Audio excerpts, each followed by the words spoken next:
as it is autonomous and controlled motivation. So let me ask you a question. Why are you watching this video? What are your reasons? You might not really have a reason to watch this video. You might just have stumbled upon it and are just scrolling around.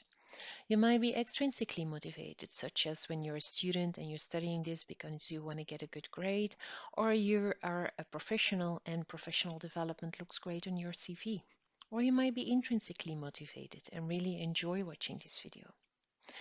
We saw that extrinsic motivation might actually decrease intrinsic motivation. Would that mean that all types of extrinsic motivations are bad and that we can never motivate someone extrinsically because we don't run a risk of decreasing intrinsic motivation? Not necessarily. SET acknowledges that there are different types of extrinsic motivation. First of all, SET acknowledges that people can be not motivated at all. Then they're unmotivated, don't have any regulation, there's little activity, people feel helpless or hopeless, just go through the motions without any direction, intensity, or persistence. People can also still be intrinsically motivated and engage in tasks because of the sake of the task themselves, because they're fun or interesting. But there are many different types of being extrinsically motivated. The first is termed external regulation or external motivation. This is a typical example of extrinsic motivation, and people engage in an activity because they want to obtain rewards or avoid punishments that others give. For example, you might be watching this video as a professional indeed to get more pay from others, or you might want to get a good grades as a student. These are all examples of external motivation. The second type of extrinsic motivation is introjection. Then you're no longer motivated by obtaining rewards or avoiding punishments by others, but you're putting yourself under pressure because you feel you can only feel proud when you're doing a good job in studying SDT, or you would feel guilty or ashamed if you don't. So rather than relying on the rewards and punishments of others, it seems that you're punishing yourself with positive or negative emotions, or even with your own self-esteem, such that you only feel well about yourself if you are engaging in particular behavior, such as watching this video. You're only a good student or a good consultant when you know about SDT, right? The third type of motivation is identified motivation. And here you're still motivated extrinsically, you still want to obtain something else from the activity. You don't enjoy the activity, but you do it because you think it's personally important. For example, you might really dislike this type of video, but nevertheless watch it because you think learning more about SET is important, because you want to do a good job in motivating others and you want to know all about it. The last type of extrinsic motivation is integration. Here you fully endorse the importance of the activity. Even more, the activity is fully integrated in your sense of self.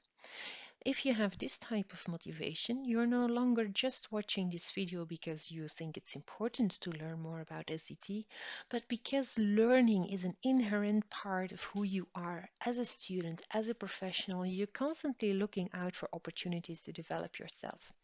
Or you think SET is really part of your identity and you really want to know all the ins and outs of it so you can motivate people really truly by tapping into their growth potential. Then you're integrated. Mind that identification and integration are still types of extrinsic motivation. It's not fun or interesting to engage in this task. You might still think this video is dull or it's hard and it's not really fun or interesting or enjoyable to do. As another example of these types of motivation is changing diapers. There are few people who are intrinsically motivated to change diapers. Very few people find it fun or interesting to do, but they nevertheless think it's important or it's part of their role as caregiver to do so. So they would engage in the behavior wholeheartedly and with all the efforts they could put into it. The differentiation between the different types of extrinsic motivation also means that SDT thinks the distinction between intrinsic motivation and extrinsic motivation is a little bit redundant. Rather, SET would make a difference between controlled types of motivation and autonomous types of motivation. External and introjected regulation are types of controlled motivation, because in this case, others or yourself are putting control on you. They are controlling your behaviors by promising rewards or withholding punishments if you do exactly as told. Identified, integrated, and intrinsic motivation, on the other hand, represent autonomous types of motivation, because if you hold this type of motivation, you wholeheartedly feel volitionally in engaging in the activity. You don't feel pressured at all. It's something you want to do. So the difference between controlled and autonomous is considered very important within SDT. Controlled types of motivation are not internalized or characterized by pressure, while autonomous types of motivation, they represent internal motivation, either because it was internal to start with in terms of intrinsic motivation, or it became more internalized and then in terms of identification and integration. These types of motivation are characterized by volitional functioning and are considered autonomous. So why care? Why are all these different types of motivation so important? And why do we need to abandon the very differentiation between intrinsic and extrinsic motivation in favor of the differentiation between autonomous and controlled motivation? The different types of motivation matter. And let me tell you about a study among children to make that a bit more clear. Just imagine that you're a kindergarten teacher and you're going to have your children paint for a while. And you can give instructions so the children don't really mess up the classroom totally. So there's one group who can do that, one group without any restrictions. There's one group who gets this kind of instructions before they start painting, and there will be another one getting different instructions. So this group gets the instructions of the teacher as follows. Before you begin, I want to tell you how we paint in this class. I know it's sometimes fun to just use the paintbrushes and leave the paint lying around, but here we keep the painting material in the class clean for others who want to use the material. You can paint on the smaller sheets, but not on the large sheets around it. That's to keep the table tidy. You try to keep the painting materials clean, so the brushes need to be washed and dried before you use it, and use a different color. I realize that some children do not like to clean all the time, but now it's time to do it tidy. Which type of motivation do you think this type of instructions would elicit? And what type of motivation would be elicited here? Before you begin, I want to tell you something about how you will be doing it.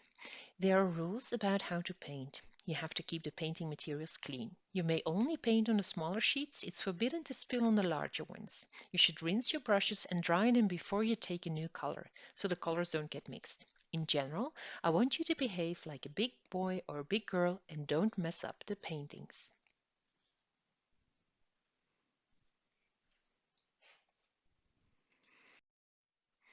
The first set of instructions clearly elicit autonomous motivation. Here, the teacher is acknowledging the children's feelings. I know it's sometimes not so fun to be tidy. I realize this. But on the other hand, she also gives reasons why they need to be tidy, why they don't have the choice. So they talk about, well, we need to do this for the others. It's just time to be tidy. And they also avoid controlling language. They say you can paint on the smaller sheets and so on and so forth. The second set of instructions clearly point at controlled motivation. Here, the teacher uses controlling language like you have to, it's forbidden, and also points at guilt or shame that the children should feel if they are not working tidy.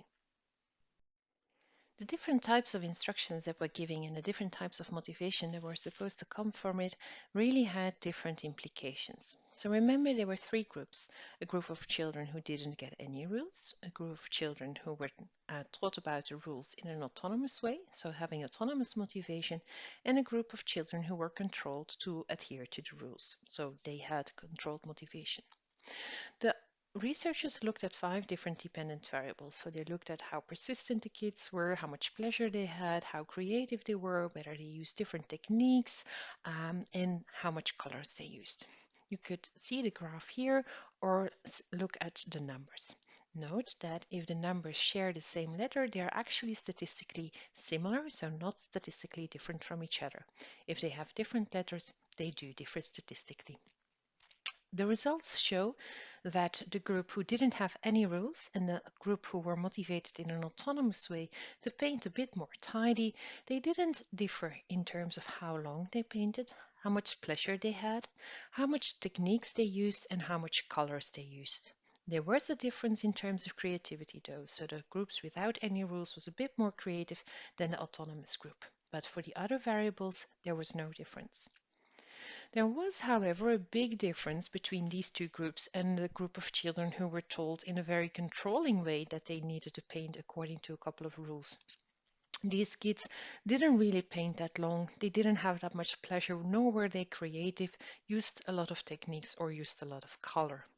So, if you would motivate children, which type of motivation would you like to elicit?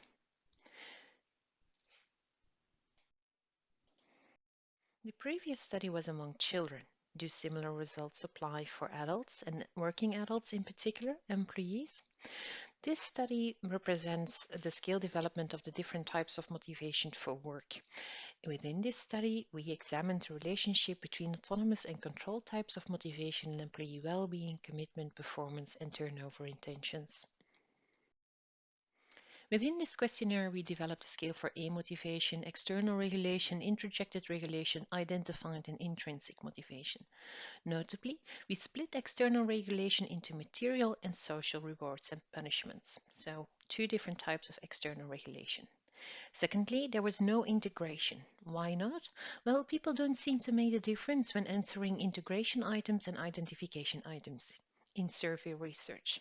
It seems to be the case that finding something very important and finding something a really coherent part of oneself is pretty much the same. Also, similar correlational patterns emerge among identification and integrated regulation in other studies. So that's why integrated regulation is not always measured within the work setting. Across different languages and different cultures, these results show that amotivated people generally don't really feel well at work and they are not really performing. Amotivated people, they don't have a lot of energy, they rather feel emotionally exhausted, are less committed to the organization, don't really feel at home there, and don't go the extra mile. They're not really proficient, they're not really doing their job well or adapting to changes. They also say they don't really put a lot of effort in their job. Their intention to look for another employment opportunity is rather high. If we look at controlled motivation, a differentiation seems to be made between external regulation and introjected regulation, as their results differ a little. Externally regulated employees generally feel very bad at work. They're emotionally drained.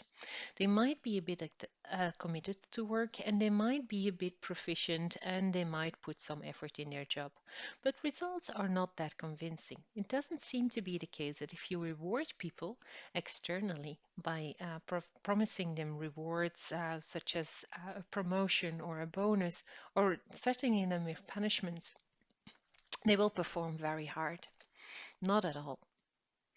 For introjection, the results might be a little bit more mixed. People who are introjected might feel a little bit well, might not feel so exhausted, but other results contradict these initial findings and indicate that introjection actually relates positively to both well-being problems as well-being. So it's really ambivalent.